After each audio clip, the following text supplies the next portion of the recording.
नमस्कार बच्चों, आज हम सूरदास के पद के अभ्यास प्रश्नोत्तर समझेंगे। पहला प्रश्न है, गोपियों द्वारा उद्धव को भाग्यवान कहने में क्या व्यंग्य निहित है? इस प्रश्न का उत्तर है, गोपियों द्वारा उद्धव को भाग्यवान कहने में यह व्यंग्य निहित है कि उद्धव वास्तव में भाग्यवान न होकर अति भाग्यहीन है। वे कृष्ण के सानिध्य में रहते हुए भी प्रेम रूपी आनंद से वंचित हैं। उद्धव श्री कृष्ण के साथ रहते हुए भी इस सत्य से अनभिज्ञ है कि श्री कृष्ण ही परम है, वही परमात्मा है और उनसे सच्चा प्रेम करके ही मोक्ष प्राप्ति हो सकती है। इसलिए उद्धव वास्तव में भाग्यवान ना होकर अभागे हैं। बच्चों, सेकंड प्रश्न है, उद्धव के व्यवहार की तुलना किस किस से की गई है? इस प्रश्न का उत्तर है, गोपियों ने उद्धव के व्यवहार की तुलना निम्नलिखित उदाहरणों से की है। पहला है, गोपियों ने उद्धव के व्यवहार की तुलना कमल के पत्ते से की है, जो जल में रहते हुए भी उससे प्रभावित नहीं होता है। और सेकंड, उद्धव जल में रखे तेल के मटके के समान है, जिस पर जल की एक बूंद भी टिक नहीं पाती। उसी तरह उद्धव श्री कृष्ण के साथ रहते हुए भी उनके प्रेम से प्रभावित नहीं हुए, या ये कह सकते हैं कि श्री कृष्ण के सच्चे प्रेम का उन पर कोई प्रभाव नहीं हुआ। प्रश्न नंबर 3, गोपियों ने किन किन उदाहरणों के माध्यम से उद्धव को उल्हाने दिए हैं? बच्चों, इसमें पदों में बहुत सारे उल्हाने हैं जो गोपियों द्वारा दिए गए हैं। उनमें से आप 2 या 3 लिख सकते हैं। उनमें से कुछ है इस प्रकार, गोपियों ने अनेक उदाहरणों के माध्यम से उद्धव को उल्हाने दिए हैं। प्रथम, गोपियां उद्धव के व्यवहार को कमल के पत्ते के समान बताती हैं, जो पानी में रहकर भी उससे अछूता रहता है। यानी वे प्रेम की मूरत श्री कृष्ण के संग रहकर भी उनका अर्थ नहीं जान पाए हैं। सेकंड, गोपियां उन्हें बड़भागी कहती हैं, जो कृष्ण के संग रहकर भी प्रेम के बंधनों से मुक्त हैं।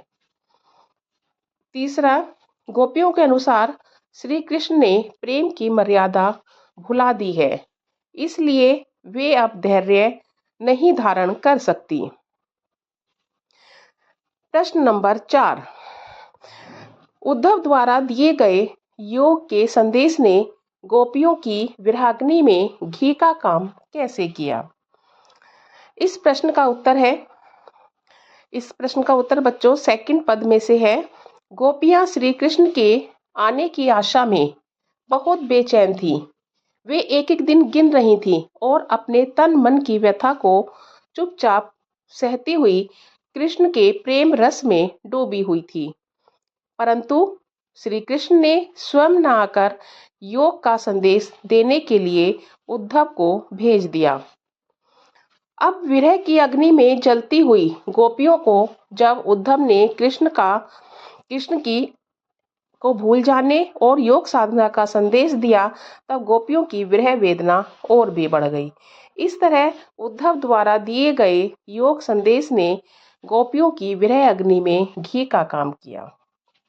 प्रश्न नंबर 5, मर्यादा न लही के माध्यम से कौन सी मर्यादा में न रहने की बात की जा रही है? बच्चों, इसमें प्रेम की मर्यादा में न रहने की बात की जा रही है। इस प्रश्न का उत्तर है, मर्यादा न लही के माध्यम से प्रेम की मर्यादा में न रहने की बात की जा रही है।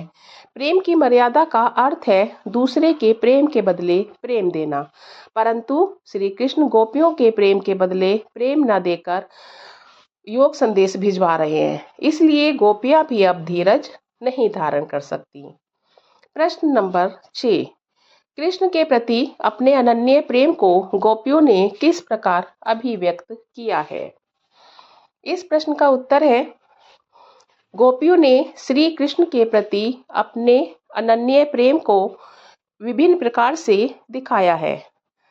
पहला पॉइंट है, गोपियों ने अपनी तुलना उन चींटियों के साथ की है जो गुण यानी कि श्री कृष्ण भक्ति पर आसक्त होकर उससे चिपट जाती हैं और फिर स्वयं को छुड़ा न पाने के कारण वही प्राण त्याग देती हैं।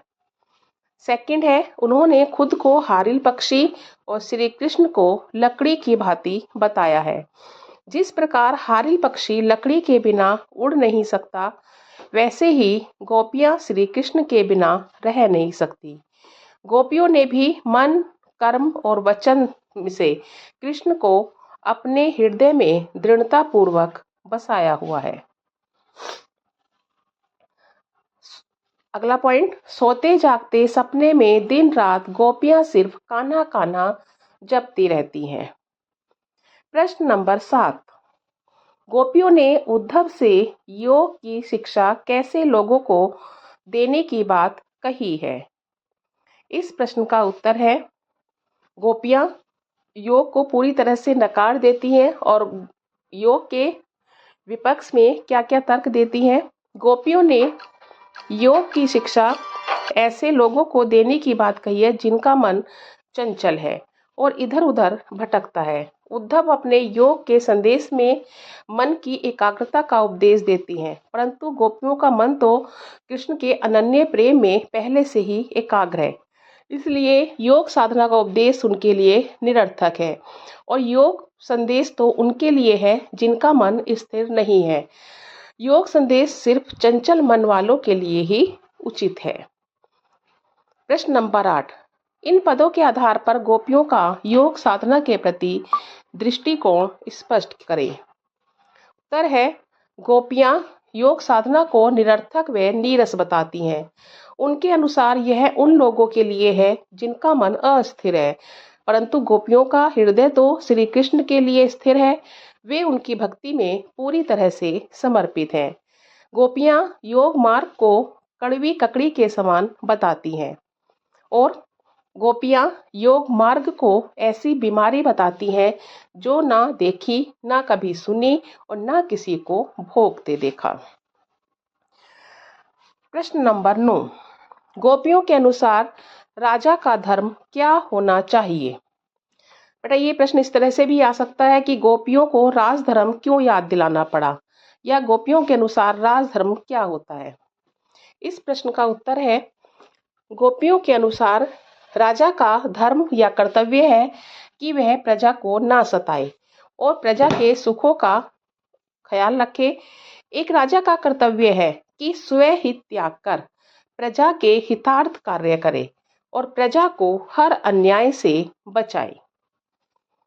प्रश्न नंबर 10, गोपियों को कृष्ण में ऐसे कौन से परिवर्तन दिखाई दिए जिनके कारण वे अपना मन वापस लेने की बात कहती हैं। इस प्रश्न का उत्तर है, गोपियों को लगता है कि कृष्ण ने अब राजनीति सीख ली है, वे स्वार्थी और चतुर हो गए हैं। गोपियों को लगता है कि श्री कृष्ण गोपियों से सच्चा प्रेम नहीं करते हैं, इसलिए उन्होंने चालाकी पूर्वक गोपियों को प्रेम मार्ग से हटाने के लिए योग संदेश भेज दिया है। पहले वे कृष्ण दूसरों के कल्याण के लिए समर्पित रहते थे, परंतु अब वे सिर्फ अपना भला देख रहे हैं। उन्होंने दूसरों को तो अन्याय से मुक्ति दिलाई है, पर गोपियों के साथ वो अन्याय कर रहे हैं। इससे गोपियों का मन बहुत आहत हुआ है और कृष्ण में इन्हीं सारे परिवर्तनों को देखते हुए गोपियां श्री कृष्ण से अपना मन वापस लेने की बात कर रही हैं। अगला प्रश्न, गोपियों ने अपने वाक चातुर्य के आधार पर ज्ञानी उद्धव को परास्त कर दिया।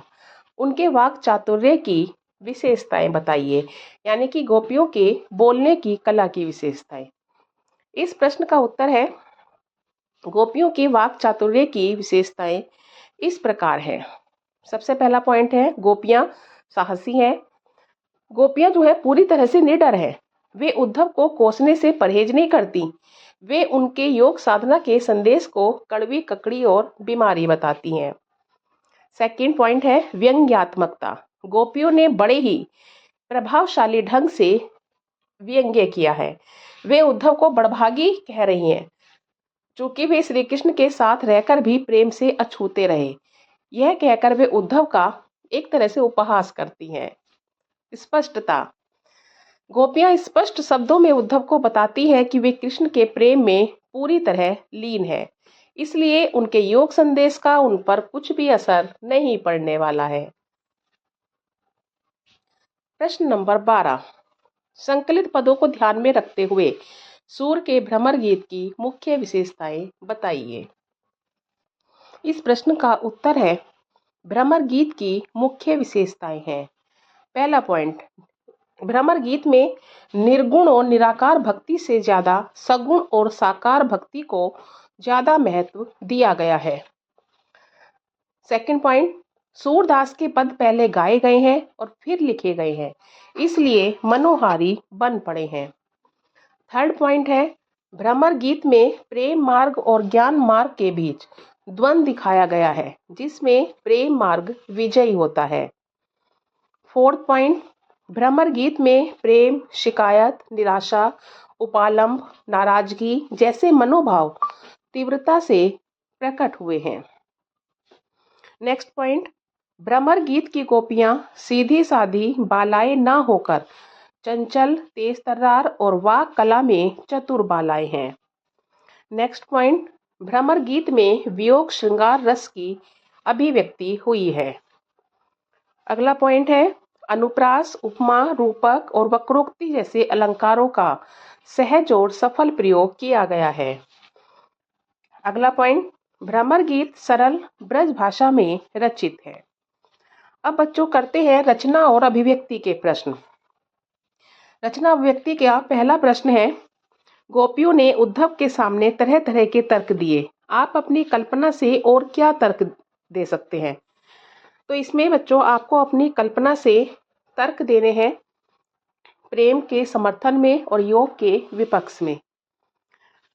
इसका उत्तर है, आप अपनी कल्पना से भी दे सकते हैं, बाकी आपकी मदद के लिए मैं कुछ पॉइंट आपको बता रही हूँ।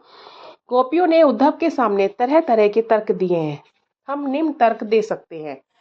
फर्स्ट पॉइंट, प्रेम कर विरह की वेदना के साथ योग साधना की शिक्षा देना कहाँ का न्याय है। सेकंड, प्रेम फूलों की सेज की तरह है, जबकि योग कांटों भरे रास्ते की तरह है। थर्ड, प्रेम मीठे जल की नदी की तरह है, जबकि योग खारे जल के समुद्र की तरह है। क्वेश्चन नंबर 14, उद्धव ज्ञानी थे, नीति की बात जानते थे, गोपियों के पास ऐसी कौन सी शक्ति थी जो उनके वाक चातुर्य में मुखरित हो उठी। इस प्रश्न का उत्तर है, क्योंकि गोपियां तो देखो सीधी सादी बालाई थी, तो वो उद्धव जैसे योग पुरुष का कैसे सामना कर पाती हैं, क्यों कर पाती हैं। गोपियों के पास श्री कृष्ण के प्रति एक निष्ठ प्रेम तथा भक्ति की अद्भुत शक्ति थी, जिस कारण उद्धव जैसे ज्ञानी को भी उन्होंने अपने तर्कों से हरा दिया। हम कह सकते हैं कि गोपियों के पास श्री कृष्ण के प्रेम की शक्ति थी। क्वेश्चन नंबर 15, गोपियों ने यह क्यों कहा कि हरि अब राजनीति पढ़ाए हैं? क्या आपको गोपियों के इस कथन का विस्तार समकालीन राजनीति में नजर आता है? स्पष्ट कीजिए। इसमें लेखक कवि पूछना चाह रहा है कि आजकल की राजनीति और उस समय श्री कृष्ण के व्यवहार में क्या समानता है। गोपियों ने ऐसा इसलिए कहा क्योंकि श्री कृष्ण सीधे उनसे प्रेम को भुलाने की बात ना कर उन्हें उद्धव द्वारा योग संदेश का माध्यम अपनाने को कह रहे हैं। गोपियों का यह कथन कि हरि अब राजनीति पढ़ाए हैं आज की राजनीति में भी नजर आता है। आजकल के नेता भी चालाक और स्वार्थी होते हैं। आजकल के नेता जनता से बड़े बड़े वादे तो करते हैं, पर चुनाव जीतने पर सारे वादों से मुकर जाते हैं। वे स्वहित की भावना से कार्य करते हैं, पर हित की भावना से नहीं। और गोपियों को भी कुछ ऐसा ही लगता है कि श्री कृष्ण अपने बारे में सोच रहे हैं, गोपियों के बारे में नहीं। एक अतिरिक्त प्रश्न का उत्तर भी मैंने यहाँ दिया है, गोपियां स्वयं को भोली भाली और अबला क्यों कह रही हैं? गोपियों के अनुसार योग मार्ग अत्यंत कठिन मार्ग है, जिस पर उद्धव जैसे ज्ञानी और विद्वान पुरुष ही चल सकते हैं। गोपियों के लिए प्रेम मार्ग ही उचित है, क्योंकि वे भोली भाली और कमजोर नारियां हैं। वे सीधे साधे प्रेम मार्ग पर चलकर ही